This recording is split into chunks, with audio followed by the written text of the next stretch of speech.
Hay muchas cuestiones que todavía no han quedado claras y para eso estamos el día de hoy.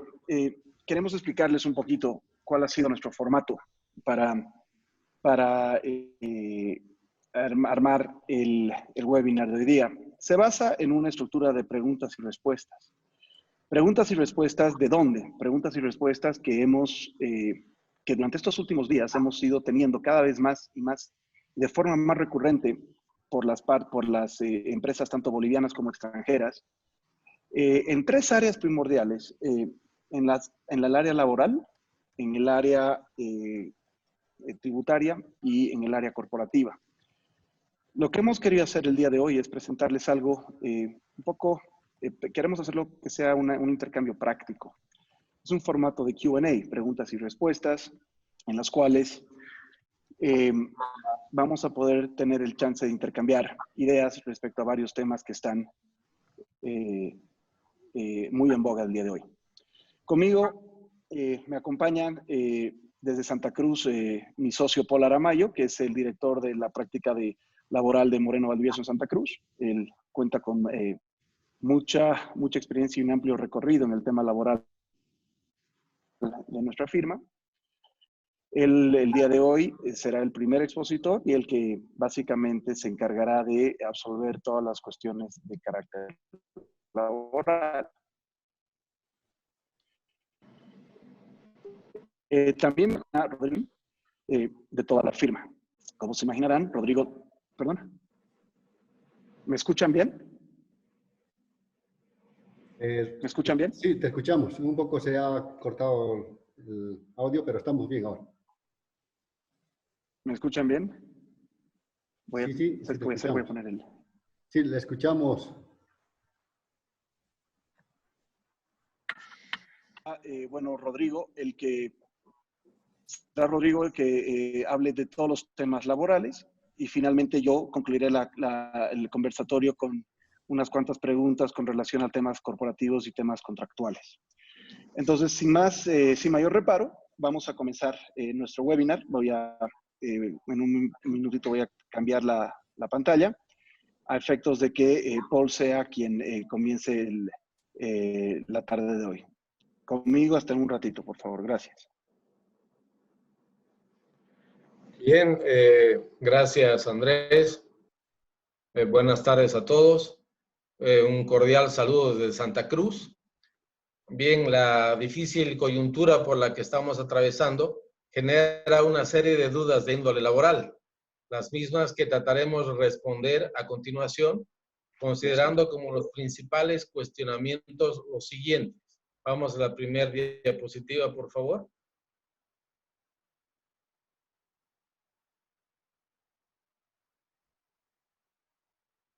Bien, ¿qué sectores deben continuar trabajando durante la cuarentena? Es una pregunta que se nos ha hecho llegar, muchos clientes nos hacían esa pregunta.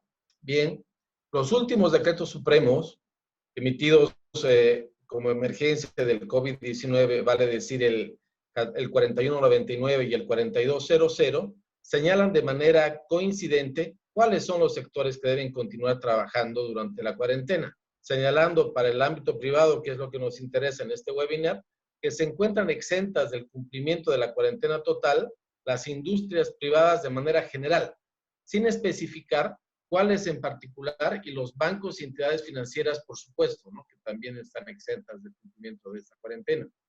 Adicionalmente, el Decreto Supremo 4200 señala expresamente que las empresas con actividad de producción de alimentos, provisión de insumos, elaboración de productos de higiene y medicamentos deben desarrollar sus actividades sin interrupción a fin de garantizar la cadena de producción de dichos productos. Señala además esta norma que las empresas y personas dedicadas a las actividades de abastecimiento o productores de artículos de primera necesidad deben desarrollar sus actividades de lunes a domingo las 24 horas del día, a fin de garantizar el abastecimiento de productos a toda la población.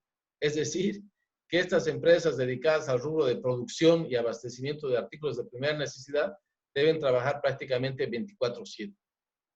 Finalmente, el citado Decreto Supremo 4200 señala expresamente la obligación de estas empresas autorizadas para trabajar en cuarentena, ha de proporcionar los medios de transporte a su personal, del domicilio al lugar de trabajo y viceversa, para lo cual deberán contar evidentemente con los permisos de circulación respectivos. De manera posterior a este decreto supremo 4200, el Ministerio de Trabajo emitió el comunicado número 12/20, por el cual, y como ninguna otra norma emitida anteriormente, señala de manera precisa cuáles son las empresas que se exceptúan de cumplir la cuarentena. Ya no habla de industria privada en general, como lo hacía el 4200, sino más bien señala expresamente que se encuentran excepcionadas del cumplimiento de la cuarentena total. ¿Cuál? ¿Qué empresas?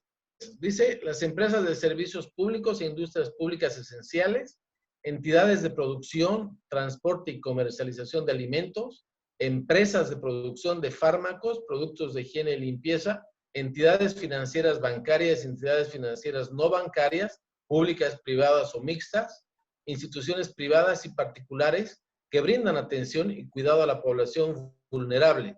Evidentemente, los medios de comunicación también están incluidos en esta excepción. Cabe señalar que todas estas empresas necesitan obligatoriamente contar con la autorización expresa del Ministerio de Trabajo para poder desarrollar sus actividades laborales, ¿no? Autorización que cuentan, de acuerdo a lo explicado o comunicado por el Ministerio, con un código QR, ¿no? Cuya presentación también es exigida ahora por la AGETIC, por ejemplo, para proporcionar los permisos de circulación de sus vehículos. En tal sentido, las empresas que a la fecha están habilitadas para trabajar dentro de esta etapa de excepción son las últimas que señala expresamente el comunicado número 12/20. La siguiente diapositiva, por favor.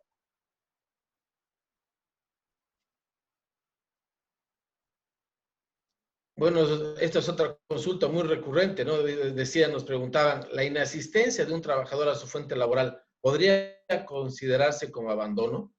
Bien, de acuerdo a lo que explicábamos en la respuesta anterior, solo las empresas cuya actividad se encuentran expresamente señaladas en el comunicado número 12/20 son las que pueden solicitar la autorización de funcionamiento extraordinario al Ministerio de Trabajo. Empresas que evidentemente son las únicas que a la fecha pueden funcionar, en tanto cuenten con la debida autorización del Ministerio y con el famoso código QR.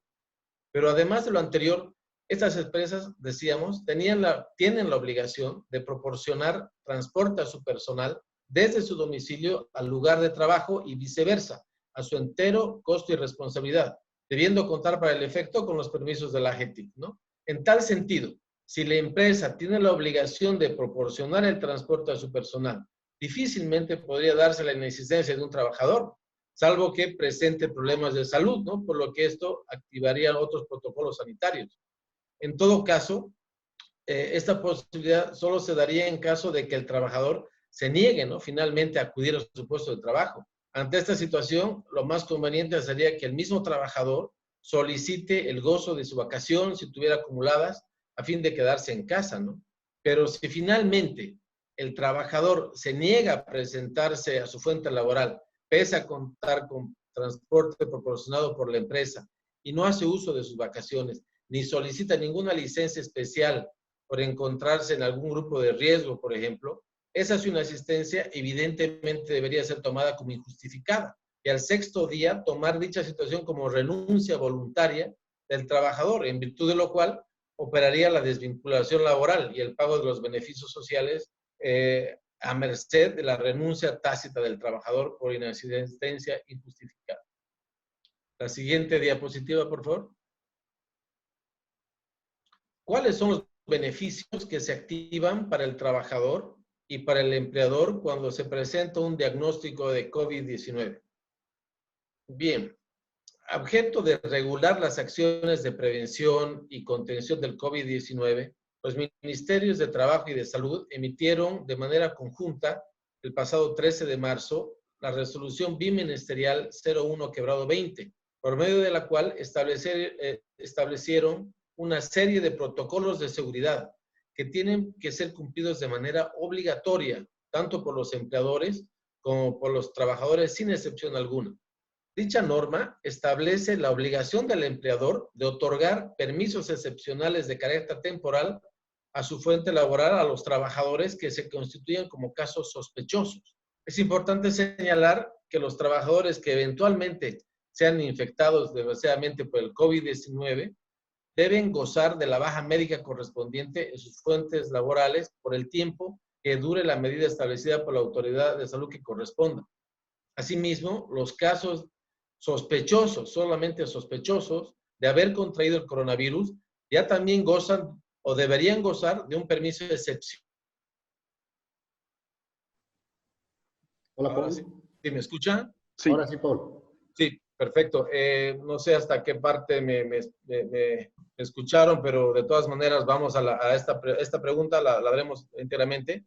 Decíamos, ¿cuáles son los beneficios que se activan para el trabajador y para el empleador cuando se presenta un diagnóstico del COVID-19? Decíamos que la resolución biministerial 01/20 estableció una serie de protocolos de seguridad que establecía y la obligación del empleador de otorgar permisos excepcionales de carácter temporal a su fuente laboral a todo trabajador que se constituya como caso sospechoso, ¿no? Era importante señalar también que los trabajadores que eventualmente sean lamentablemente infectados por el COVID-19 gozan de la baja médica correspondiente en sus fuentes laborales por el tiempo que dure la medida establecida por la autoridad de salud que corresponda. Asimismo, los casos sospechosos, solamente sospechosos de haber contraído el coronavirus, también gozan de un permiso excepcional en su fuente laboral por el tiempo que dure la medida de observación y aislamiento establecido por la autoridad de salud que corresponda. Esta otorgación de la baja médica y del permiso excepcional con goce de haberes, para que esto gatille, el empleador solo debe requerir la presentación del certificado médico extendido por los establecimientos de salud autorizados por la autoridad de salud que corresponda, no de médicos particulares. La licencia o baja médica extendida por un médico particular no vale. De acuerdo a esta resolución ministerial, el certificado médico debe ser únicamente otorgado por establecimientos de salud autorizados. Este certificado médico extendido por cualquier establecimiento de salud del Sistema Nacional de Salud tiene la calidad de documento público y declaración jurada. Por tanto, la adulteración, modificación, inclusión de datos falsos o el uso indebido de los mismos será sancionado de acuerdo a lo que establece el Código Penal boliviano. Esta baja médica o permiso excepcional podrá ser ampliado por el tiempo que el médico tratante de la autoridad de salud estime por conveniente, de acuerdo a sus solo criterios técnicos, quedando como obligación del empleador de respetar esta baja médica durante todo el tiempo que fuera necesario, hasta el total restablecimiento del trabajador y la alta finalmente del trabajo. Cabe señalar adicionalmente que durante todo periodo que dure el permiso excepcional, el salario del trabajador no puede ser susceptible de descuento u otras medidas de compensación por parte del empleador. Los trabajadores que se vean afectados por el incumplimiento de lo establecido en la citada resolución biministerial a 01/20 pueden presentar su denuncia ante el Ministerio de Trabajo y Previsión Social, ¿no? A los teléfonos WhatsApp y demás que la autoridad ha habilitado con el fin de hacer prevalecer sus derechos. Vamos a la siguiente pregunta, por favor.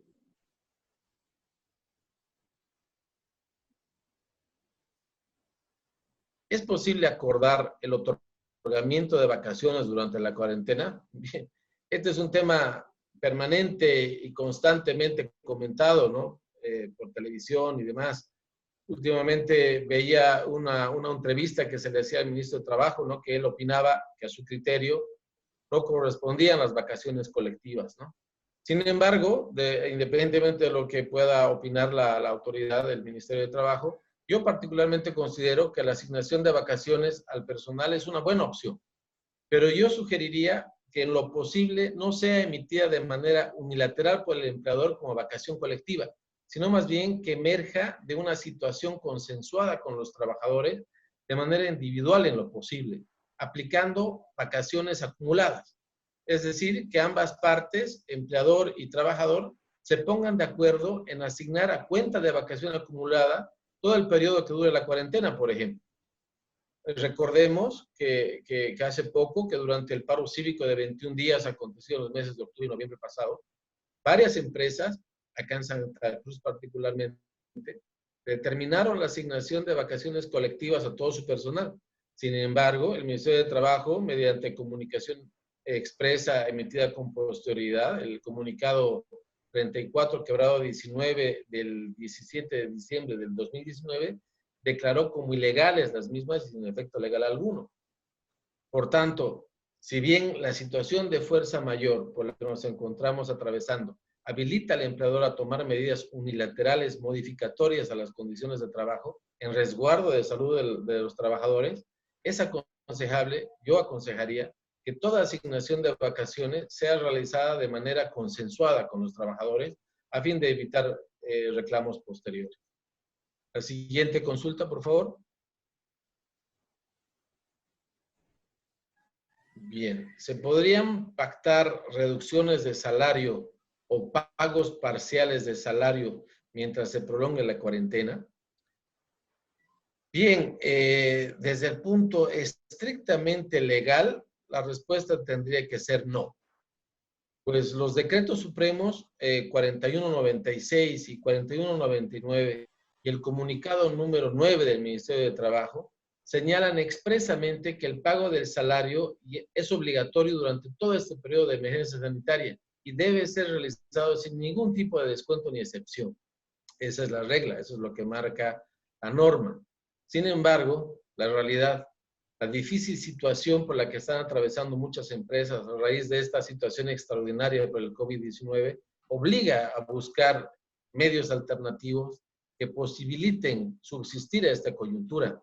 Por tanto, a fin de que estas empresas puedan cumplir finalmente con el mandato constitucional de la estabilidad laboral, deberían considerarse alternativas, tales como, por ejemplo, la reducción salarial temporal de los trabajadores. Si bien legalmente el Decreto Supremo 3770 prohíbe expresamente la reducción salarial dispuesta de manera unilateral por el empleador, otorga la posibilidad de que entre empleador y trabajadores se acuerde de manera consensuada aplicar una reducción salarial temporal, la misma que podría, por ejemplo, aplicarse durante todo el periodo que vaya a tomar la emergencia sanitaria. Para aplicar lo anterior, resulta imprescindible que los trabajadores tomen conciencia de la delicada situación económica de la empresa para que de manera consensuada entre empleador y trabajadores se busque mantener viable la empresa y al final de cuentas se pueda garantizar la continuidad de sus fuentes de trabajo. Recordemos que estamos en una fuerza mayor totalmente ajena a la voluntad de las partes, empleador y trabajador. Por tanto, este tipo de convenios que se encontrarían solo y únicamente dirigidos a mantener la continuidad o a garantizar de alguna manera la continuidad de la empresa y de las mismas fuentes de trabajo, a mi criterio serían totalmente válidas y deberían por ende ser respetadas por el Ministerio de Trabajo.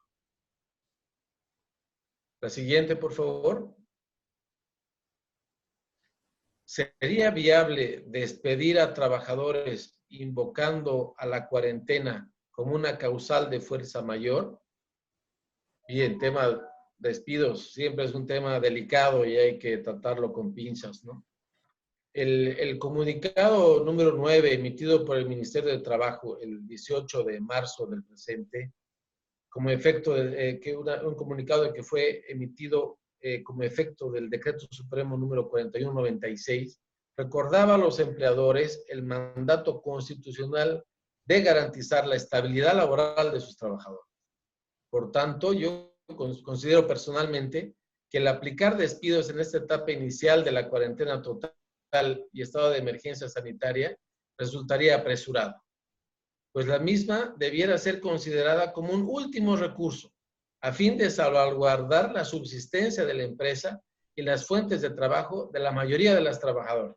Es decir, considerar el bien común por encima del bien o de los intereses individuales. Como señalamos anteriormente, la cuarentena total y estado de emergencia constituyen indudablemente una situación de fuerza mayor que habilita al empleador a modificar unilateralmente las condiciones de trabajo, debiendo precautelar dos situaciones igual de importantes a mi criterio. La primera, la salud e integridad de sus trabajadores. Y segundo, e igual de importante, velar también por la salud económica y viabilidad de la empresa dentro de esta situación excepcional. Por tanto, esta situación de fuerza mayor puede eximir evidentemente al empleador de garantizar la estabilidad laboral de sus trabajadores. Sin embargo, para que ello ocurra legalmente, tal situación de fuerza mayor debe presentar ciertas circunstancias objetivas, las mismas que precisamente se encuentran establecidas expresamente en el artículo 339 del Código Civil. Es decir, que una circunstancia para que sea considerada como una fuerza mayor debe ser, primero, imprevisible, debe ser inevitable, tiene que ser ajena a la voluntad de las partes, actual, es decir, un hecho real y vigente, sobreviniente y configurarse como un impedimento absoluto de incumplimiento. Del análisis de lo anterior, inferimos que la situación de impedimento debe ser absoluta y no temporal, es decir, que el Estado determine el cierre definitivo de alguna actividad. Por ejemplo, que el Estado ordene el cierre definitivo de salas de cine en nuestro país. Dicha situación se constituiría en absoluta y daría pie, evidentemente, a que se procedan a los despidos por fuerza mayor de manera prácticamente inmediata, ¿no? En el caso que nos ocupa, el gobierno nacional ha dispuesto la cuarentena total y el estado de emergencia de manera temporal, por lo que todo empleador, a fin de poder continuar con el cumplimiento de sus obligaciones durante este periodo, tales como respetar la estabilidad laboral de sus trabajadores y otros, puede tomar medidas alternativas, tales como habíamos considerado anteriormente, la asignación de vacaciones, también podría considerar licencia con goce de haberes, con recupero de horas de trabajo, e inclusive podría acordar con sus trabajadores, como lo habíamos analizado anteriormente, la reducción salarial temporal, a fin de garantizar tanto las fuentes de trabajo, así como la viabilidad y continuidad de la empresa. Solo en último caso y como último recurso de subsistencia de la empresa, creo yo, se debería considerar el despido por fuerza mayor de algunos trabajadores.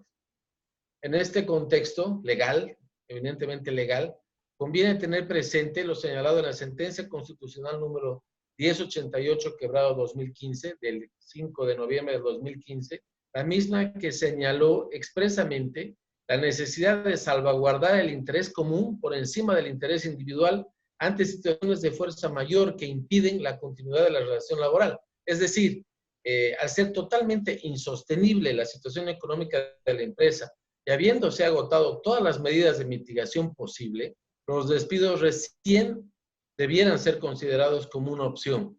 Y para aplicar estos despidos, esta sentencia constitucional va más allá. Sugiere que se deberían comenzar, por ejemplo, por el personal menos antiguo o por los que tuvieran menos cargas de familia. Son criterios objetivos que nos señala esta sentencia constitucional. Es importante puntualizar además que en este tipo de despidos emergentes de fuerza mayor, el empleador queda eximido de pagar desahucio, toda vez que el despido sería por una situación totalmente ajena a su voluntad, pudiendo, sin embargo, si fuera su decisión, pagar también dicho importe bajo otra denominación. Reitero que a mi criterio, considerar despidos en esta etapa inicial de la cuarentena resultaría apresurado. Lo que tocaría más bien es considerar o analizar otro tipo de medidas a fin de garantizar la estabilidad laboral de los trabajadores, no como mandato constitucional.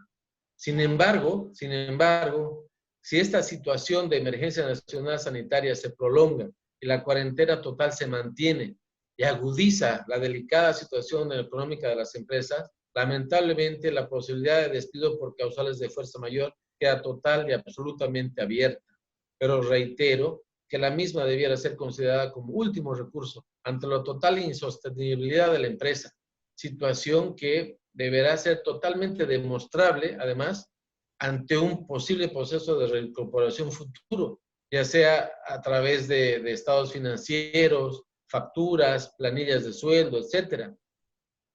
Es una medida extrema que debiera ser tomada solo a fin de precautelar el bien común por encima del bien individual. Es decir, llegar al despido como última solución a efecto de garantizar la continuidad de la empresa y la fuente de trabajo de la mayoría de los trabajadores.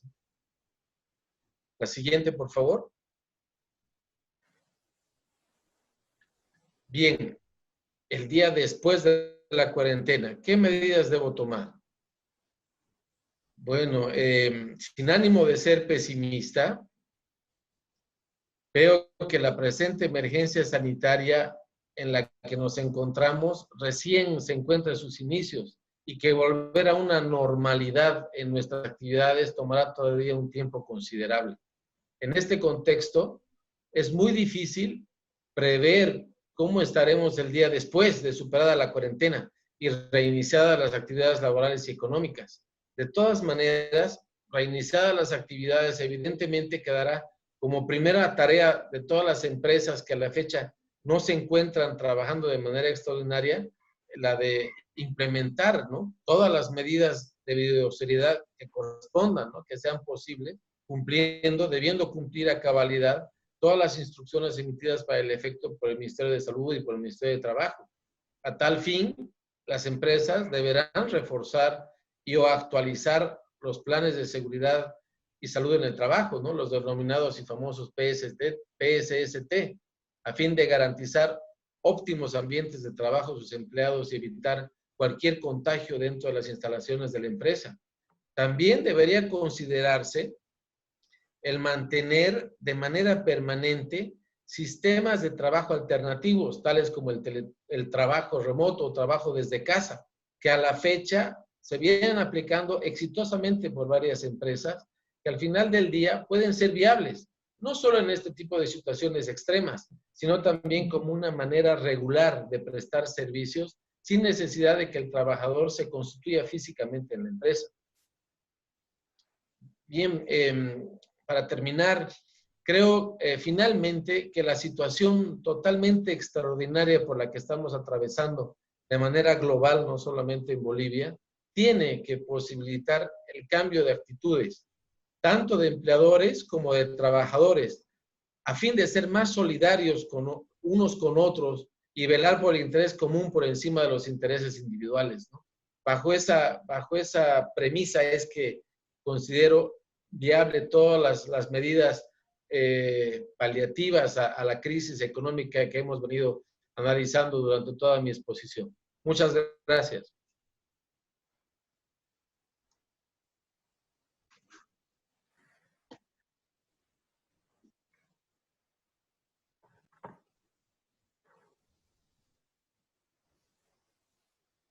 ¿Aló? ¿Me escuchan? Sí, sí. Ok, muchas gracias, Paul.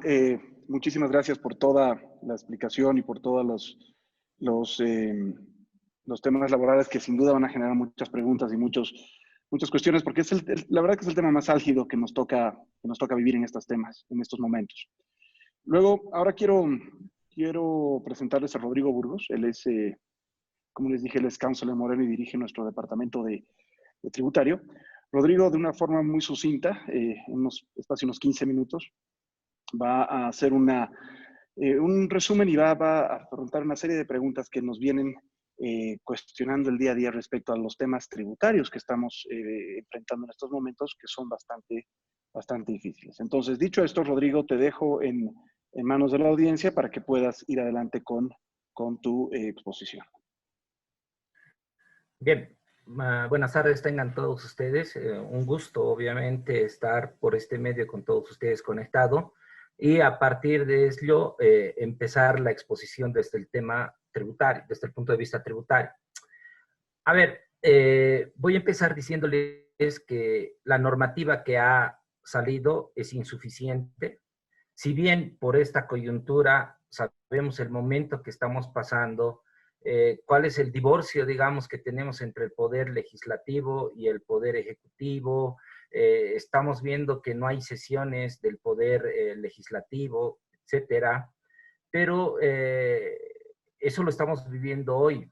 Y sabemos que en materia tributaria los aspectos tributarios no se los va a ver en este momento, porque en este momento está la norma, podemos aplicar, como dice la norma, el de los decretos supremos, los dos decretos supremos, el 4198 y el 4192 que han salido, y también la resolución normativa de directorio del Servicio de Impuestos Nacionales, la resolución de presidencia de la Aduana Nacional y también de la Autoridad de Juegos. Pero como bien sabemos, todavía está vigente la prescripción de 8 años en nuestro país, y a partir de ello, estos temas, las actuaciones que realicemos en este momento van a ser vistas tal vez de aquí a 4 años, 5 años. Si nos ponemos en ese contexto y vemos el futuro, de aquí a 4 años, 5 años, no sabemos quién estará de presidente para empezar, cuál será la composición del poder legislativo, quién estará de presidente del Servicio de Impuestos Nacionales, qué fiscalizador nos tocará, pero lo único que vamos a saber es que obviamente nos pueden fiscalizar y que el fiscalizador a nombre del Estado lo que va a querer es obviamente cobrar los tributos. En ese marco hay dos corrientes en este momento de que la normativa es insuficiente debido a que un decreto supremo no puede cambiar muchas normas. Ya les voy a ir explicando en estos 15 minutos, pero también hay la otra corriente que obviamente es la corriente de los técnicos que han empezado a establecer, han empezado a diseñar estos decretos supremos que dicen que la normativa es suficiente y que no viola el principio de legalidad. Muy bien, entonces, bajo ese marco voy a empezar a establecer ciertas características. En algunos momentos pararé y haré hincapié qué es lo que puede preocupar de esta norma y en función a ello vamos a establecer un criterio final. Entonces, lo primero que nos establece la norma nos dice que va a haber, obviamente, aspectos de alivios tributarios a las empresas. ¿Qué es lo que ha hecho la Administración Tributaria y el Decreto Supremo?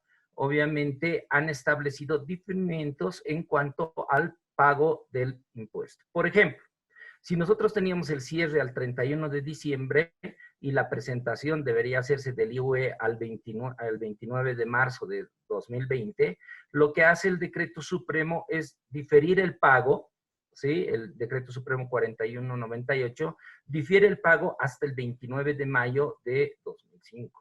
Y como complementación de esto, la resolución normativa de directorio 06-2020 establece que la presentación se la puede realizar hasta el 29 de mayo del 2020. ¿Eso qué quiere decir?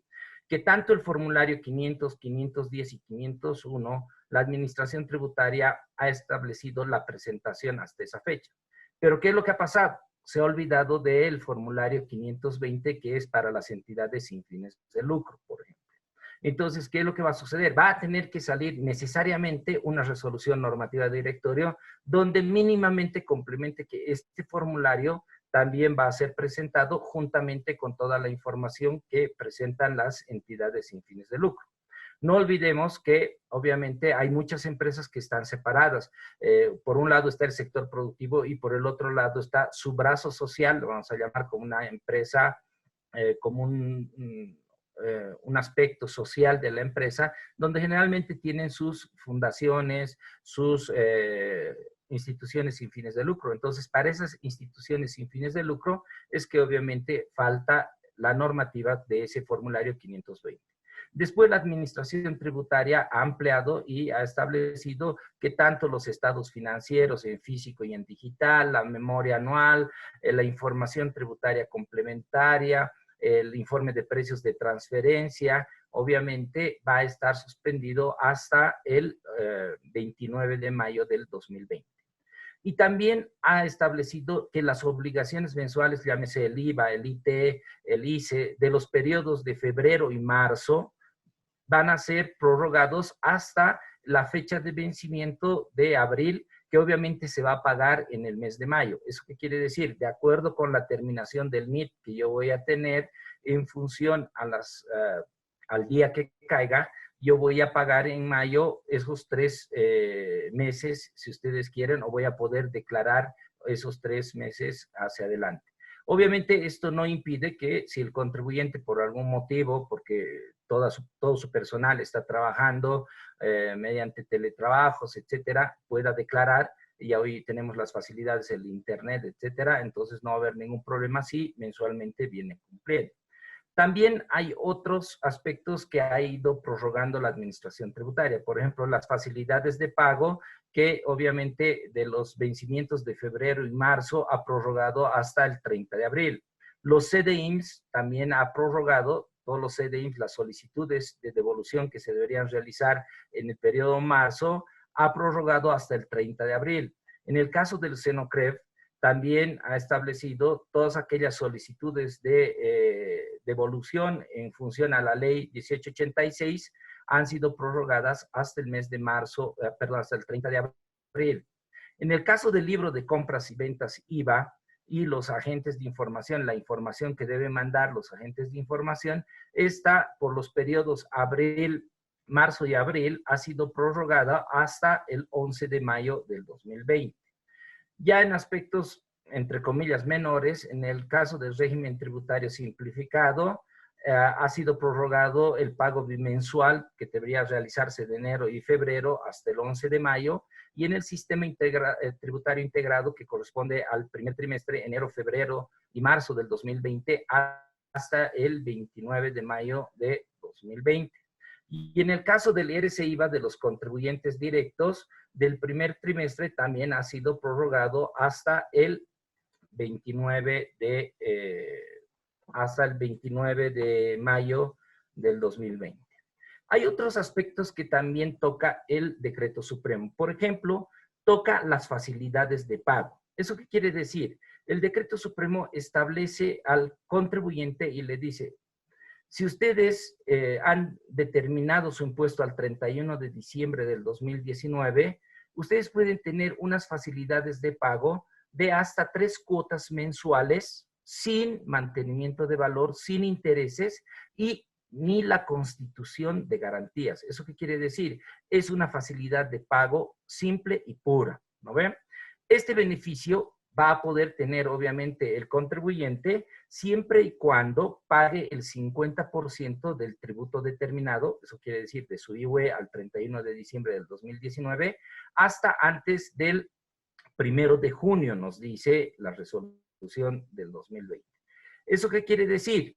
Que obviamente, si yo no tengo liquidez, lo primero que voy a tener que establecer es pagar hasta obviamente esa cuota hasta antes del 1 de junio y obviamente poderme beneficiar en los siguientes meses, en los siguientes 3 meses del otro 50%, donde voy a poder tener obviamente esos pagos sin el mantenimiento de valor, los intereses y la constitución de garantía. Hay otro aspecto importante. También el fisco, bueno, en este caso el gobierno nacional, establece el pago al contado del IUE y también la compensación con el IT.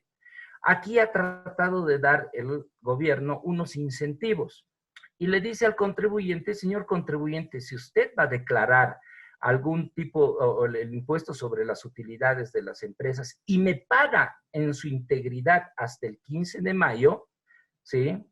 Entonces, ¿qué es lo que va a suceder? Lo que va a suceder es que yo le voy a dar un beneficio adicional. ¿Qué quiere decir? Si usted me ha pagado 100 bolivianos y usted es Prico y Graco, yo le voy a reconocer un 10% más. ¿Eso qué quiere decir? Para su compensación con el IT, le voy a dar 110. Si usted es contribuyente resto, lo que va a suceder es si usted me ha pagado 100 bolivianos de IUE, yo le voy a dar un plus, si ustedes quieren, una bonificación de un 20% para que usted me pueda compensar con el IT esos 120 bolivianos y no el 100 o los 100 bolivianos que solamente me han pagado. Aquí surge la primera interrogante. ¿Por qué discrimina Pricos, Gracos y restos?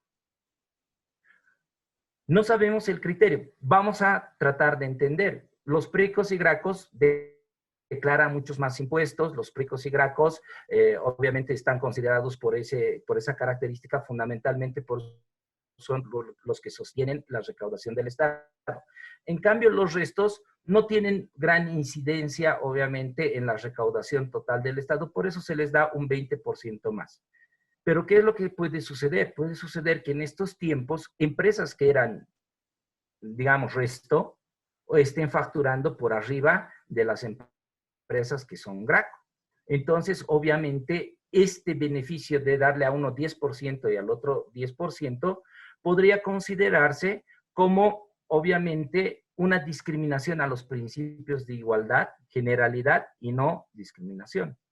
Por otro lado, fíjense que el artículo 77 de la ley 843 nos establece que el IUE, nos dice, será liquidado el IUE liquidado y pagado por los periodos anuales será considerado como pago a cuenta. Fíjense, la ley 843 en su artículo 77 nos dice el IUE liquidado y pagado.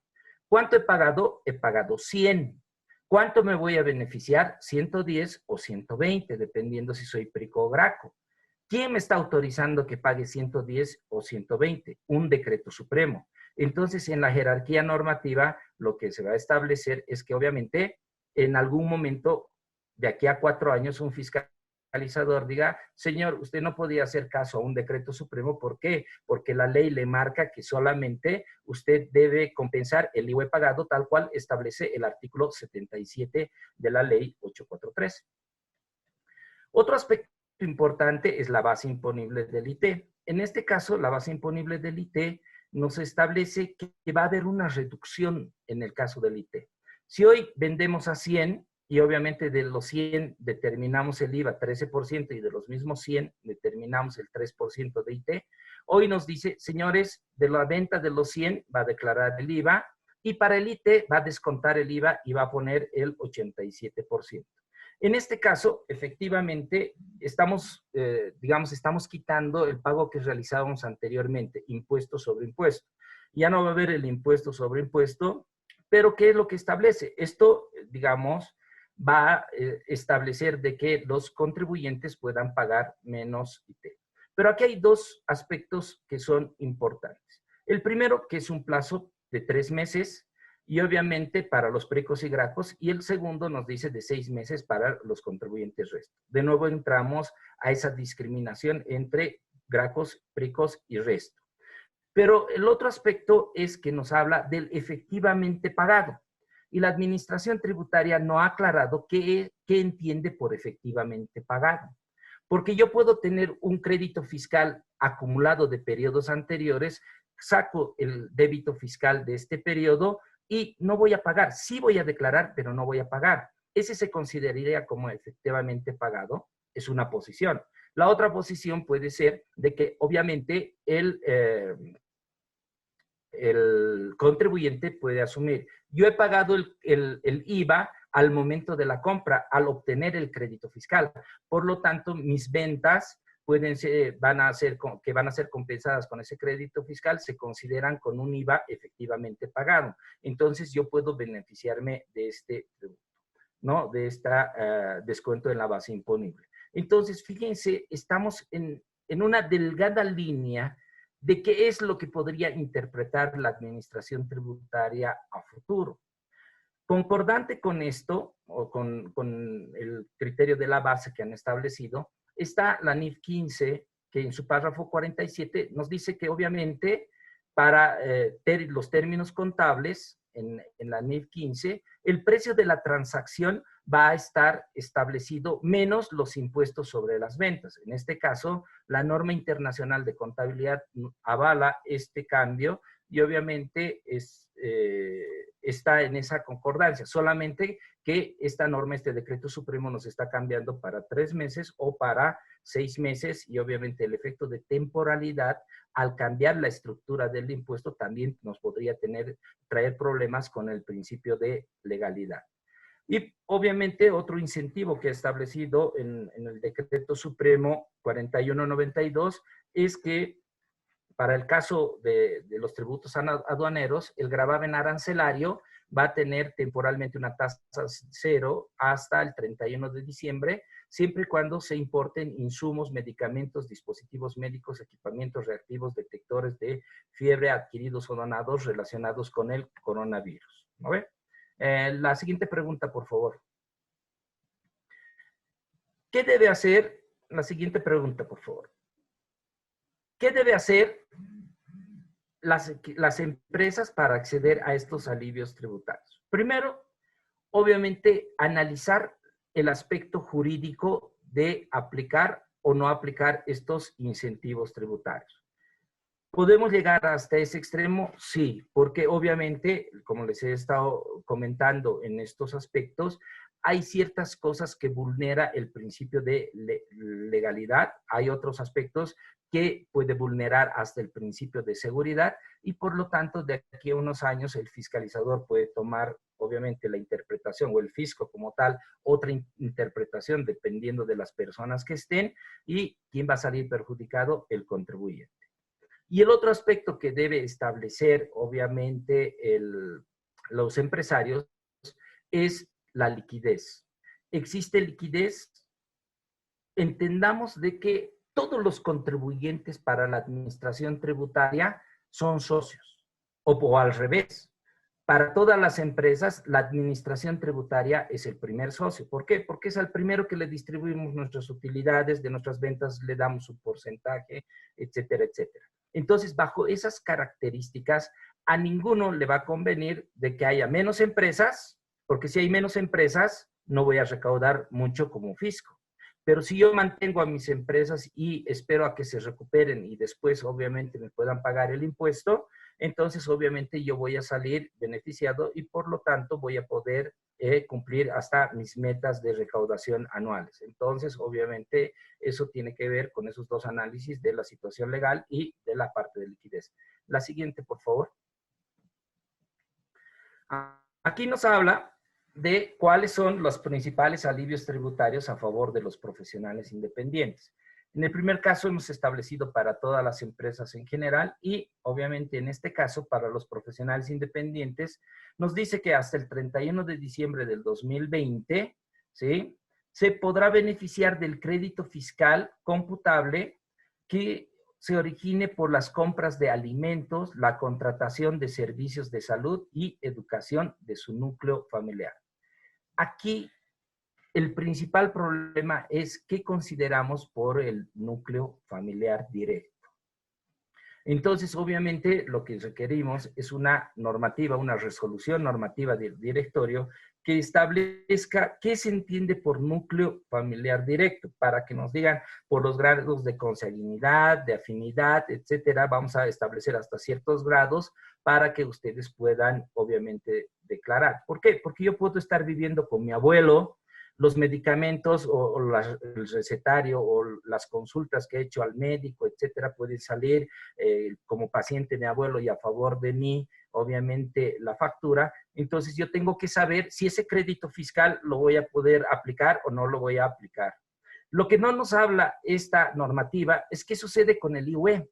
Sí me está autorizando con el crédito fiscal, pero la otra parte del IUE, que es el 87%, me lo va a tomar como una especie de que yo pueda considerarlo.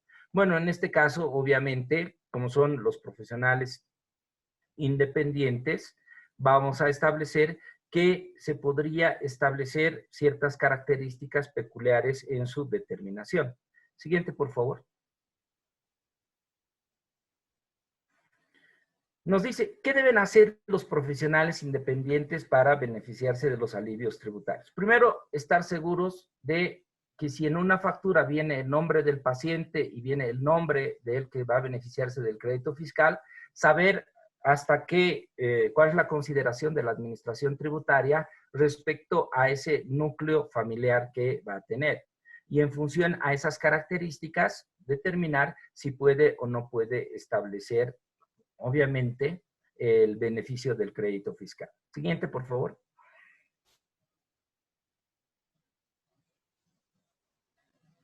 Aquí nos dice, ¿cuáles son los posibles riesgos o perjuicios para el contribuyente a raíz de las nuevas normas tributarias? Ya les he dicho, si nosotros estamos en un contexto hoy que todos estamos viviendo esta problemática, podemos leer la norma y decimos, sí, hay ampliaciones, sí, hay nuevos beneficios, sí, me ha dado el beneficio de que si yo pago 100, me puedo compensar 110. Si yo he pagado 100 como contribuyente del régimen general o del resto de los contribuyentes resto, yo me puedo beneficiar de 120. Entonces, ¿qué es lo que va a pasar? Lo que va a pasar es que a futuro tal vez yo pueda tener problemas. Entonces, antes de hacer algún paso adelante, lo que yo les puedo recomendar es que obviamente establezcamos, si no sale una normativa donde aclare todos estos aspectos, antes de tomar cualquier circunstancia, hacer una consulta tributaria y obviamente esta consulta tributaria por la emergencia que estamos viviendo, obviamente la administración tributaria no se tendría que tomar los 30 días para respondernos, sino que por la premura, obviamente, sea lo antes posible. Siguiente, por favor. Nos dice cuál es el estado general de los trámites y recursos ante la administración tributaria. O estamos, obviamente, guardando las disposiciones del gobierno, estando en casa. Se han suspendido todos los plazos a partir del 18 de marzo. ¿Eso qué quiere decir? En la Autoridad de Impugnación Tributaria, en el Servicio de Impuestos Nacionales, en la Aduana Nacional y en la Autoridad de Juegos, todos los que tienen que ver con el pago de tributos, obviamente, están suspendidos. Bueno, muchas gracias. Muchísimas gracias, Rodrigo. Con eso ya concluimos la presentación tributaria. Y básicamente, con lo que terminaríamos nuestro webinar el día de hoy es simplemente un pincelazo con temas corporativos y muchas preguntas que nos están haciendo de manera recurrente. Perdón un segundito, Bueno, como les comentaba, vamos a concluir básicamente con la parte corporativa, a efectos de resolver unas cuantas dudas que son recurrentes y que hemos estado absorbiendo casi todos los días. Y vamos a dividirla en dos. Una primera parte netamente corporativa y una segunda parte que tiene que ver con contratos y fuerza mayor. Entonces, la primera es que tiene que ver con las dificultades de la celebración de las juntas o asambleas anuales. La pregunta es, ¿cuál es el plazo para celebrar la asamblea anual o la junta de accionistas en empresas que cierran su ejercicio el 31 de diciembre? Como ustedes saben, el Código de Comercio y la normativa que establece tanto la EMP y también el Registro de Comercio, establece una serie de plazos, ¿no? Todas las empresas que cierran hasta el 31 de diciembre tienen 3 meses luego de cerrado el ejercicio, es decir, hasta el 31 de marzo, para cerrar su ejercicio. Es decir, ellos tienen que presentar las actas anuales hasta el 31 de marzo. Luego tienes 30 días adicionales, básicamente hasta el 30 de abril, para presentar lo que es el pago de impuestos, para el pago del IVA. Luego tienes 30 días adicionales para lo que es la actualización de la matrícula de comercio. Y luego, finalmente, en el caso de sociedades anónimas, tienes 30 días adicionales, un plazo total de 6 meses, para presentar tu memoria. En definitiva, todas las empresas que cierran al 31 de diciembre son las que verdaderamente se van a ver afectadas en este momento. ¿Por qué? Porque hay un cierre, ha vencido un plazo que es el 31 de marzo que veremos en instantes. ¿Se podría celebrar la asamblea o la junta anual a través de videoconferencias u otros medios virtuales? Esta pregunta nos la han hecho muchas veces y entendemos plenamente la preocupación que tienen los empresarios y las empresas, porque en este tipo de situaciones es muy difícil hacer y realizar juntas o celebrar asambleas. Nuestro Código de Comercio data de 1979. En ese momento, el código era un instrumento legislativo bastante avanzado para su momento. Pero obviamente hoy en día ya ha quedado desactualizado, ya no es un mecanismo idóneo o claro en muchos aspectos, ¿no? Es más, hoy por hoy hay una comisión que está trabajando en reformar ese ese compendio de normas. Lamentablemente, pese a la situación que estamos viviendo, el código prohíbe una celebración de la Junta vía videoconferencia o con medios virtuales. No se puede realizar, debe necesariamente hacerse en el domicilio legal que establece la empresa. Si estuviésemos hablando de directorios, eso es otra cosa, es totalmente distinto, pero tiene que ver con lo que es el órgano administrativo y el órgano deliberativo, como son las juntas. En lo que es directorio, no hay ningún problema de celebrar directorios por medio telefónico, por vía de videoconferencias, por vía de teléfono, etc. Ningún problema. Es más, hay una autorización expresa que establece la EMA. Lo único que no se puede hacer es establecer un régimen de votación por correspondencia. Todo lo demás se puede hacer sin ningún problema. Entonces, en definitiva, las juntas de accionistas no se pueden celebrar, pero las sesiones de los órganos administrativos sí se pueden llevar adelante con estos, mediante videos y por temas tecnológicos. Esta es otra pregunta que nos han hecho con muchísima frecuencia. ¿Qué deben hacer las empresas que no celebraron sus asambleas o sus juntas? En este momento, y luego les explico por qué, nosotros a las empresarias les dimos, no se preocupen mucho.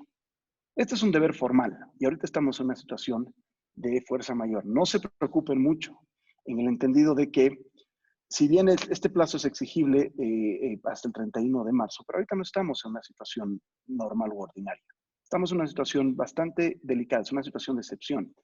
Ahorita no se preocupen mucho, yo creo que van a tener muchos otros problemas, mucho más duros que tienen que afrontar en temas laborales o en temas tributarios, que preocuparse en cuanto a las obligaciones de las formalidades establecidas por el Registro de Comercio y la Autoridad de Empresas. En todo caso, si quisieran hacer algo, deben hacer algo, nuestra recomendación sería, en este momento no hacer absolutamente nada, así de sencillo, no hacer nada, esperar que se levante el estado de excepción, el estado de emergencia sanitaria. Ni bien se levante el estado de emergencia sanitaria, se hace una convocatoria conforme lo establece el Código de Comercio, o si están presentes el 100% del capital social, se puede hacer en cualquier momento sin convocatoria, y realicen su junta anual, dejando en claro que esta junta anual se está realizando como consecuencia del levantamiento del estado de excepción, que obviamente impidió que se pueda realizar la junta dentro del plazo establecido. Eso sería una recomendación general, pero vuelvo a decir, no es algo que en este momento les debería quitar el sueño. ¿Debería la autoridad de empresas sancionar a las empresas que celebren sus juntas fuera del plazo de 3 meses? No, de ninguna manera. No creo que deban y tampoco creo que la EMF lo vaya a hacer, más bien al revés. No es un momento para estar apretando, no es un momento para estar tratando de hacer y de sacar recaudaciones. Y además, si lo intentaran, yo creo que sería ilegal. Estamos en una situación donde es una evidente situación de fuerza mayor, donde este tipo de situaciones o este tipo de exigibilidades yo creo que carecerían de todo sustento bajo la ley en nuestro país. Dicho eso, quisiera abordar unas cuantas preguntas con relación a los contratos. Y no sin antes señalar un tema. En cuanto al tema del cumplimiento de los deberes formales, acaba de salir el Decreto Supremo 4203, hace muy poco, el 31 de marzo, es el día que vencían el plazo para la formulación de las cuentas anuales o de las actas anuales, donde el decreto establece y se instruye al Ministerio de Desarrollo Productivo para establecer nuevos plazos para que las empresas puedan cumplir con sus deberes registrales. Entonces, dicho esto, si antes, sin el sustento que hablamos ahora, no era algo que les debería quitar el sueño, aún con este decreto supremo queda absolutamente claro que tiene que ser así. Ya van a establecerse nuevos plazos, nuevas estructuras, nuevos regímenes para poder cumplir con los deberes formales y obviamente queda claro que la EMP no podrá hacer ningún tipo de fiscalización o imponer ningún tipo de multas por este tipo de situaciones. La aplicación de fuerza mayor en los contratos civiles o comerciales. Este es un tema ampliamente delicado, es un tema que tenemos que discutirlo con mucha claridad porque es un tema que abarca a todos. No es ningún secreto, es el objeto, por la razón por la que estamos aquí conversando de forma remota, es porque estamos en un estado de emergencia sanitaria. Y más allá de todo lo que es los efectos tributarios, los efectos laborales, los efectos sociales que ya estamos viendo, hay una serie de impactos directos que se están viendo en los contratos de todo tipo, ¿no? Actualmente estamos viendo situaciones muy atípicas, una serie de incumplimientos, riesgo inminentes de terminaciones de relaciones contractuales, y el teléfono y nuestro virtual desk, que es el que hemos creado para este tipo de consultas, no ha parado de sonar. Nos están consultando todo el día respecto a este tipo de cosas y hemos visto que en este webinar era una muy buena oportunidad para clarificar varias de esas consultas. Quisiera comenzar señalando que desde un punto de vista estrictamente legal, el estado de emergencia decretado por el Estado, desde un punto de vista contractual, genera un estado de imposibilidad de sobrevenimiento por fuerza mayor. Es decir, hay un hecho que escapa la voluntad de las partes y que a consecuencia de ese hecho se están impactando las distintas relaciones contractuales de distintas maneras. Lo que debemos hacer es analizar cuáles son esos diversos impactos. La primera pregunta es, ¿se debe pagar un servicio no prestado? Y este es un tema muy importante porque nos atañe a todos. Es decir, pongamos un ejemplo. Todos tenemos empresas de limpieza o empresas de seguridad o empresas o ciertos servicios que hemos contratado con carácter de regularidad para que nos presten dentro de nuestras empresas y que hoy por hoy no nos están dando el servicio porque hay una imposibilidad de que nos puedan brindar ese servicio por la situación en la que nos encontramos. Entonces, la pregunta es, ¿debemos seguir pagando estos servicios? Es decir, las empresas tienen que seguir pagando esos servicios, estos contratos cuando los servicios no son prestados. Y aquí hagamos una diferenciación. El principio frío y directo es una aproximación fría y calculadora y directa, es que el servicio no prestado es servicio no pagado. ¿Ok? Y este principio tiene un respaldo en el artículo 744 del Código Civil, que es el que regula la imposibilidad de ejecución de servicios. Es decir, si no te dan el servicio, tú no estás legalmente obligado a cumplir con la contraprestación por el servicio que estarías no recibiendo. Ahora bien, es cierto que esta interpretación directa de la ley, nosotros quisiéramos hacer un hincapié muy importante en el entendido de que es cierto, se puede concluir con meridiana claridad que no existe la obligación de pagar un servicio que no ha sido prestado. Eso lo dice la ley. Yo no creo que sea un tema sobre el cual se pueda discutir mucho. Pero sí es un tema que en la actual coyuntura es muy importante, porque lo que nos están mostrando las empresas es que la mayoría de las empresas no están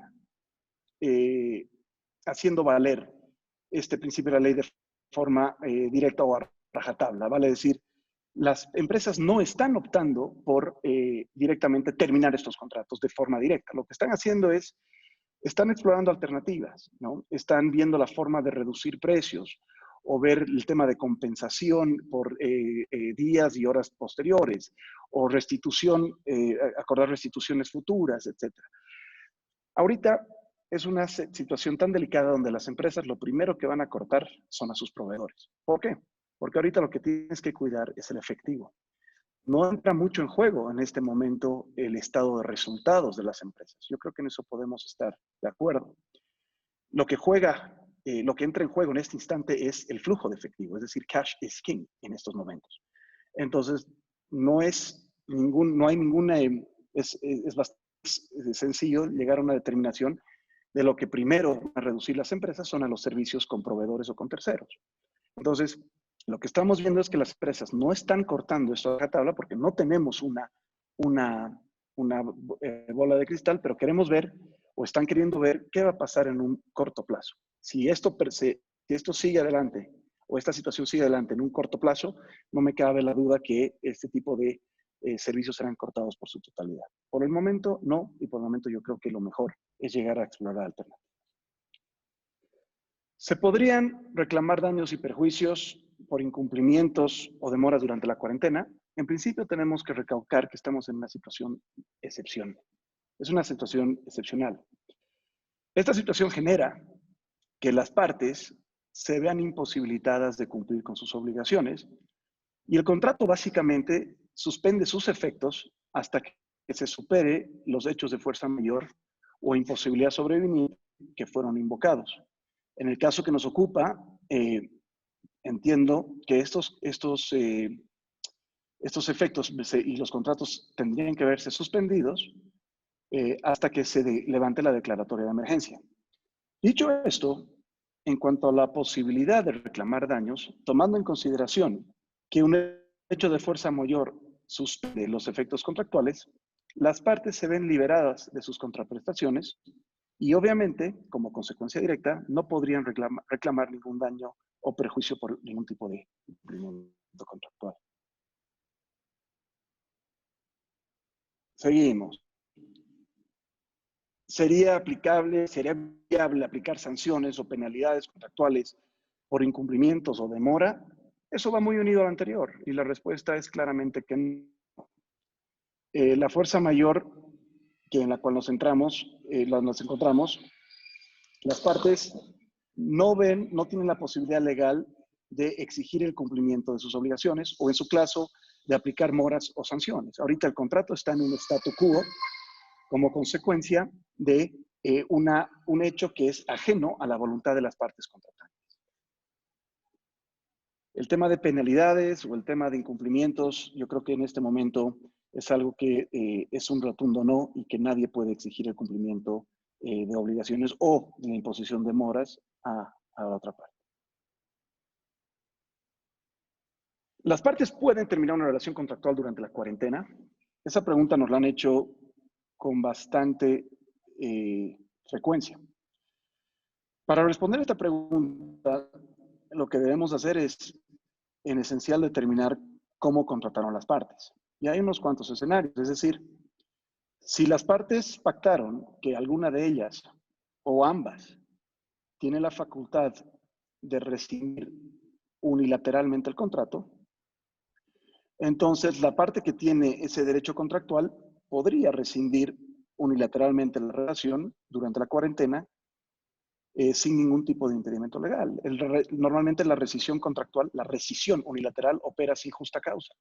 Entonces, si una de las partes, porque así lo pactaron, tiene el derecho de terminar la relación contractual en cualquier momento, más allá de la situación de excepción en la que nos encontramos, no habría ningún impedimento para que lo haga y la relación que podría quedar concluida. Ahora bien, si las partes pactaron causales de resolución pactada, habría que analizar cómo fueron pactadas dichas cláusulas. Normalmente, la fuerza mayor es una causal de resolución, eso lo van a ver en muchos contratos. Y el contrato se resuelve si es que la fuerza mayor se extiende por un periodo de tiempo superior al contractualmente pactado. En Bolivia, la ley en Bolivia señala que este tipo de situaciones pueden ser temporal o definitiva. Cuando es temporal, las partes se ven liberadas de cualquier demora o cualquier retraso mientras dure el evento de fuerza mayor. Cuando es definitivo, la obligación se extingue y el contrato se tiene que resolver. Eso establece la ley. Actualmente, esta situación de excepción, consideramos nosotros que no es una situación de fuerza mayor definitiva. No estamos en una situación donde se obliguen a resolver los contratos.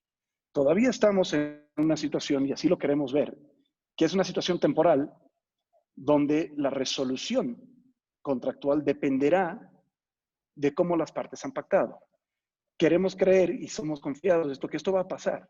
Entonces, no es una situación definitiva, es una situación temporal.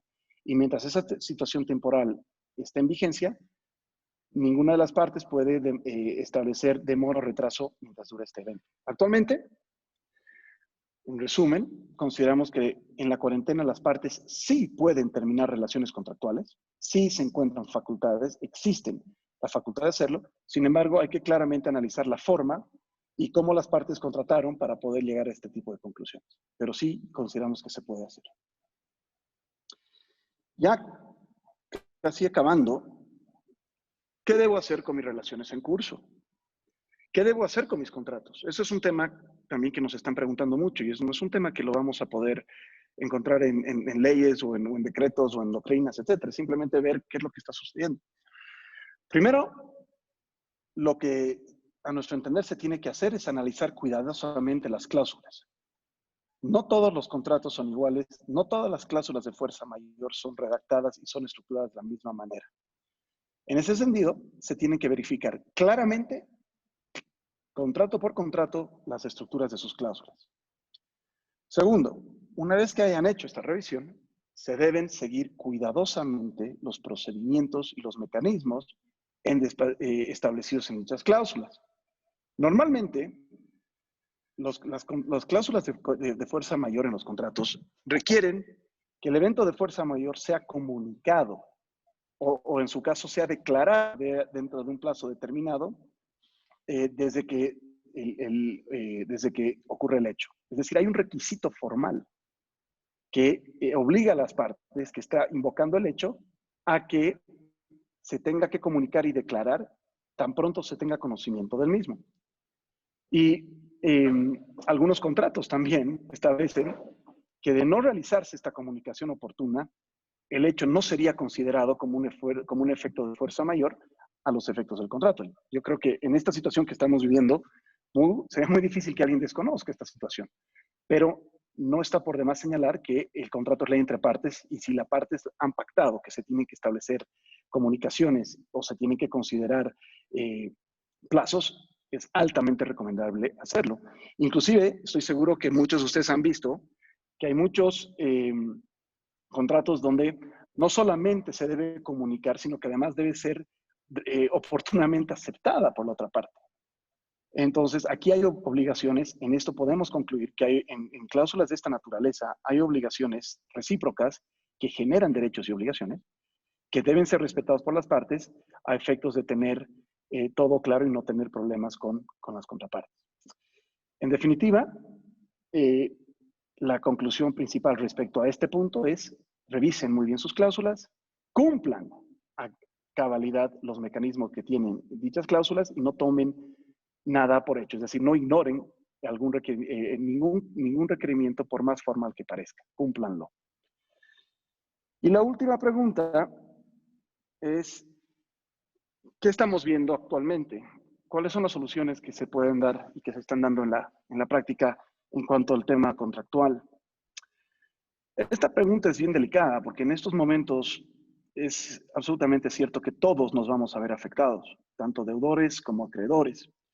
Son momentos muy difíciles donde muchas empresas probablemente van a tener que cerrar, van a tener que adoptar medidas de shock para tratar de sobrevivir.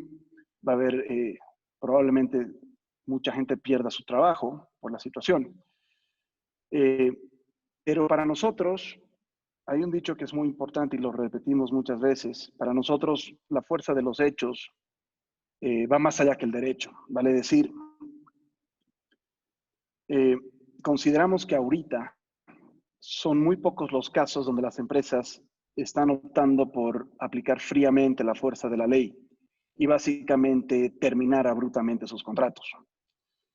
Estamos viendo cada vez más que en estos momentos la salida y la estructura empresarial o la línea empresarial es la concertación y la negociación en cuanto a sus contratos. Ahorita la gente está confiada, todos estamos confiados que esto es un tema muy temporal, que que va a haber un impacto en la economía con seguridad, que va a haber un impacto en nuestras vidas con seguridad.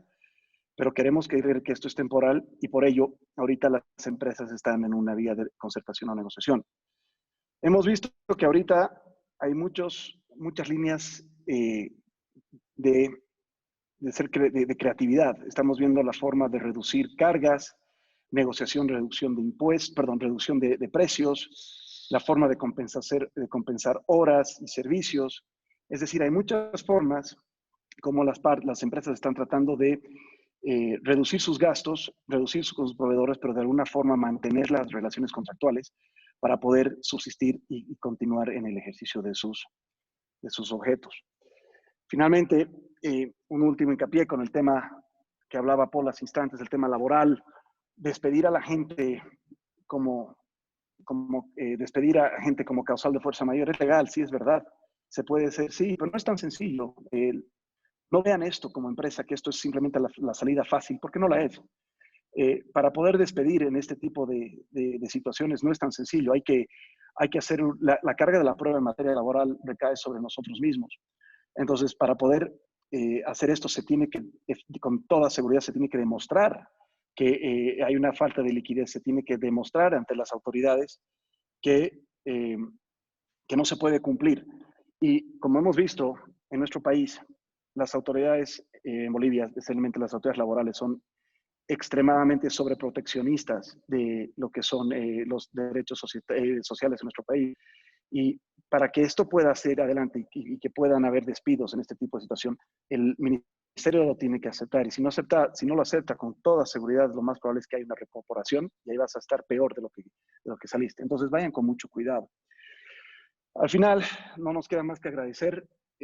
Para nosotros y el equipo de Moreno Valdivieso es un tremendo honor estar aquí frente a todos ustedes. Espero que hayamos podido tener una sesión. Entonces, toda pregunta que no haya sido consultada, toda pregunta que no haya podido ser respondida, en este momento voy a poner una diapositiva para que la puedan tener en sus computadoras y nos puedan escribir, nos puedan absorber cualquier duda o consulta en esa dirección, que es básicamente la dirección de nuestro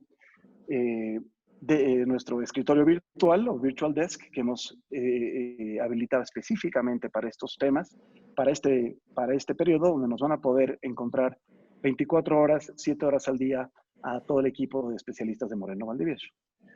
Dicho esto, quisiera, para concluir, que en verdad nos hemos pasado un poco de tiempo, quisiera aprovechar para leerles unas cuantas preguntas que hemos recibido durante el tiempo de este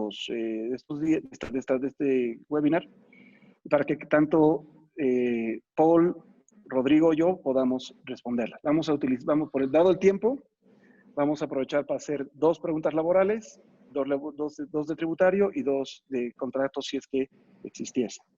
Entonces, ya tenemos las preguntas escogidas acá con nuestro equipo y procederemos a ayudar. Le pido, por favor, a todos a que nos ayuden dando los micrófonos de nuestro equipo. La primera pregunta, y esta pregunta va para Paul, es la siguiente. Cuando presentamos la documentación al Ministerio de Trabajo de un empleado que se ausenta injustificadamente, ponemos abandono de trabajo y ellos no aceptan. Rechazan la documentación solicitando que se cambie a una ausencia temporal. ¿Qué recursos tiene la empresa en este caso y cómo se puede paliar este tipo de situaciones ahora que no hay ningún tipo de atención laboral? Bien, habíamos dicho de que en esta etapa de cuarentena total, las únicas empresas que pueden continuar con sus actividades son las que se encontraban expresamente señaladas en el comunicado 12 del Ministerio de Trabajo, las mismas que obligatoriamente debían haber tramitado su autorización expresa del Ministerio de Trabajo, contar con su código QR y además tenían la obligación de proporcionar transporte a su personal, tanto del domicilio hasta el lugar de trabajo, ¿no? Entonces, si cumplido todos esos requisitos, el trabajador pues se niega a asistir y no se presenta a trabajar de manera injustificada, pues ahí se tendrán que emitir los memorándums correspondientes y documentar esa ausencia injustificada, ¿no? Recordemos de que, de acuerdo a norma, la inasistencia injustificada por más de 6 días constituye una renuncia tácita por parte del trabajador. Entonces, si las empresas autorizadas para trabajar y cumpliendo su obligación de proporcionar medio de transporte a su personal para que se traslade a su fuente de trabajo y el trabajador lamentablemente no cumple con su obligación de asistir, pues se tendrá que documentar de dicha situación mediante memorandos y demás, porque recordemos que estas empresas continúan trabajando normalmente. Entonces, los memorándums aplicarán haciendo constar esta inasistencia injustificada, cosa de que se sumen los 6 días y ya se lo tome como una renuncia tácita, ¿no? Esa sería la respuesta. Gracias, Paul. Tu segunda pregunta, Paul, es ¿cuál es el tratamiento salarial que considera será el tratamiento que el empleador tendrá que asumir con los trabajadores, considerando que las empresas están completamente cerradas y no generan ingresos?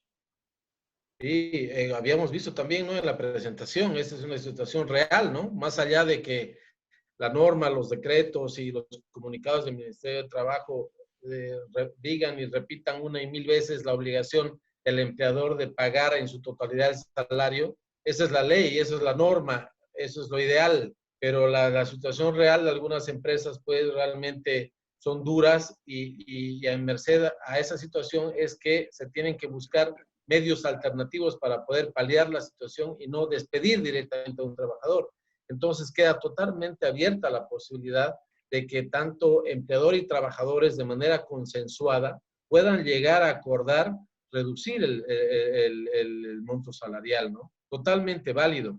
El Decreto Supremo 3770 prohíbe expresamente de que el empleador de manera unilateral decida modificar o reducir el salario del trabajador, pero esa misma Decreto Supremo habilita a que el empleador y el trabajador de manera consensuada puedan acordar más en virtud de este tipo de situaciones de fuerza mayor realmente que está asfixiando a la empresa, que a objeto de salvaguardar la existencia misma de la empresa, la viabilidad económica de la empresa, puedan acordar reducir temporalmente el salario en tanto dure todo este periodo, ¿no? Este difícil periodo de cuarentena y tal vez unos cuantos meses más que tome recuperarse, pero es totalmente válido un acuerdo de esos, ¿no? Yo también sostenía de que este tipo de convenios donde la voluntad del trabajador y el empleador confluyen y hay una decisión común de salvar la empresa a fin de salvar también el trabajo, es totalmente válido y debería ser aceptado como tal por el Ministerio de Trabajo. Gracias, Paul. Una última, Paul, para ti, por favor, muy breve, porque es realmente importante y me parece buena. La pregunta es, ¿cómo se puede tratar a las personas que están bajo contrato a plazo fijo, quienes no gozan de vacaciones y sus labores por lo que fueron contratados se cancelaron? ¿Cómo se puede proceder en este caso? ¿Se puede rescindir su contrato antes de tiempo?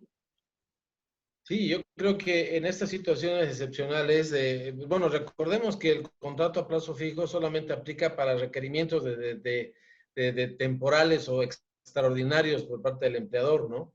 En este caso, si la tarea extraordinaria por la que fue contratado el trabajador, pues no puede llegar a buen término, yo creo que el empleador estaría en toda posibilidad de desvincular al trabajador, ¿no?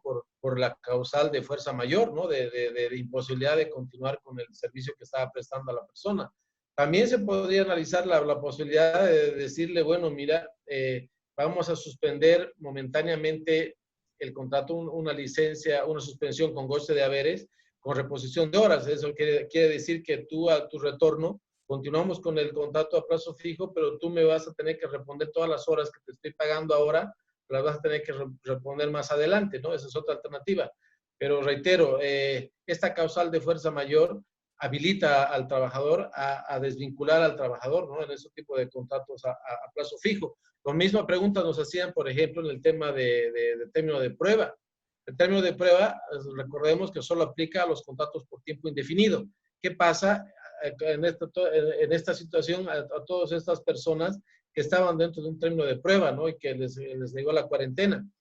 Bueno, si la empresa ha tenido el tiempo de evaluar al trabajador y evaluar su desempeño y ha satisfecho las expectativas del empleador, bueno, pues el empleador deberá darlo ya como un empleador regular y someterlo al igual régimen del resto de los trabajadores una vez que se reinicien las actividades.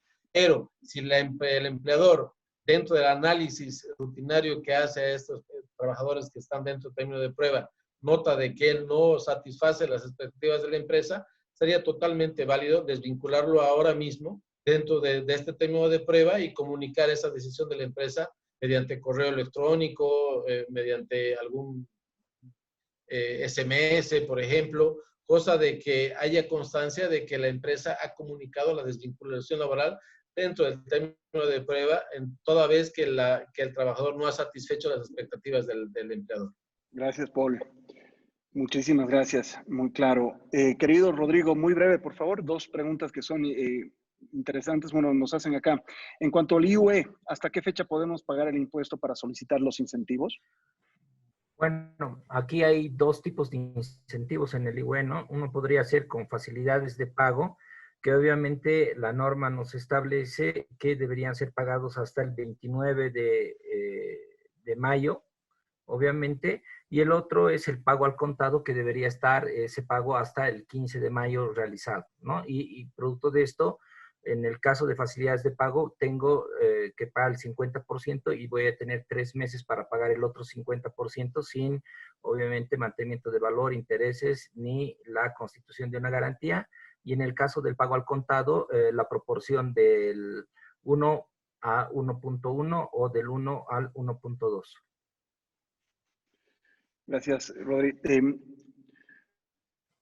Una última pregunta. Dicen, ¿se postergan también los pagos de deudas tributarias ejecutoriadas con planes de pago? Bueno, en todo caso, los planes de pago en general han sido establecidos en la resolución normativa de directorio del Servicio de Impuestos Nacionales. Entonces, obviamente, aunque yo pudiera tener la intención de hacer el pago, a veces me estoy viendo imposibilitado porque o no puedo ir a la entidad financiera, la misma administración tributaria no está trabajando, entonces se entiende que todas las facilidades de pago están suspendidas también. Gracias, Rodrigo.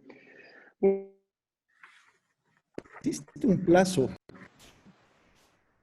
Existe un plazo para comunicar la resolución de contratos si no está pactado en el contrato. Aquí tenemos que hacer una distinción en lo que es rescisión con resolución. La rescisión normalmente es en cualquier momento y sin justa causa, mientras que la resolución es por un incumplimiento contractual y y normalmente tiene un procedimiento para llegar a esa resolución. Muchos contratos tienen un periodo de sanación, un remedy se llama, para poder subsanar los incumplimientos, y si no se incumplen, se da lugar a la resolución. O muchos contratos tienen un mecanismo directo que, en caso de incumplimiento, se da lugar a la resolución del contrato de pleno derecho y sin necesidad de intervención judicial o extrajudicial de ninguna clase o naturaleza. En todo caso, lo que se tiene que establecer es que tiene que haber un mecanismo contractual.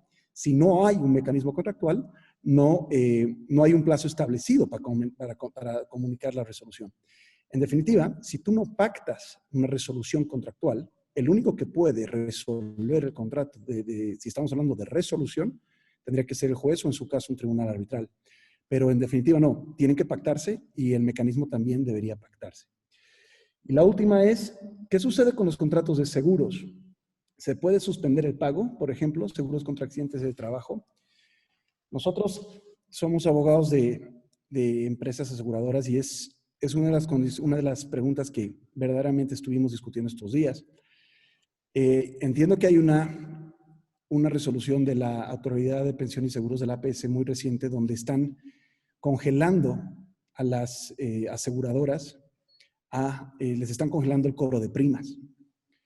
Entonces, la pregunta inmediata es si la aseguradora no tiene el derecho de cobrar primas, ¿tiene la obligación de atender siniestros?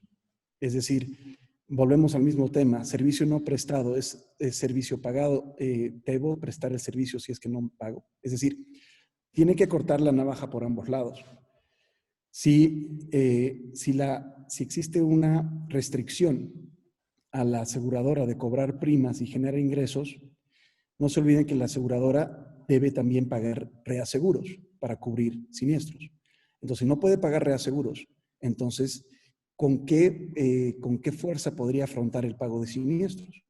Y si hablas desde un punto de vista de la estructura contractual, la balanza está totalmente desbalanceada. Es decir, ¿cuál sería el argumento legal para que obligues a las empresas aseguradoras a cubrir siniestros si la contraprestación por ese servicio, que es básicamente el pago de la prima por el riesgo que estás asumiendo o estás cediendo, no tienes que pagarlo. Es decir, probablemente estarías en un momento donde estás obligando a una de las partes a cumplir una obligación contractual sin tener el derecho a su retribución o su contraprestación. Yo creo que ese es un tema muy delicado y si hablamos estrictamente desde un punto de vista del derecho corporativo o derecho civil, muy difícilmente tendría la obligación la empresa aseguradora de seguir pagando siniestros si no tiene derecho a cobrar las primas.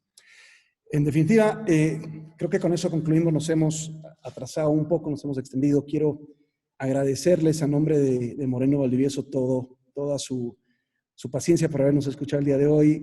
Hemos visto que hemos tenido una participación masiva de más de 300 participantes. Entonces, vuelvo a decir, para nosotros ha sido un verdadero placer. Queremos hacer nuevamente nuestros agradecimientos a AmCham por habernos invitado y por habernos abierto las puertas a hacer este webcam. Confiamos en verlos muy pronto. Vamos a tener nuevos temas de cuál podemos conversar y estamos con toda seguridad que nos veremos en los días siguientes. Muchísimas gracias y ha sido un placer para todos nosotros. Andrés, muchas gracias.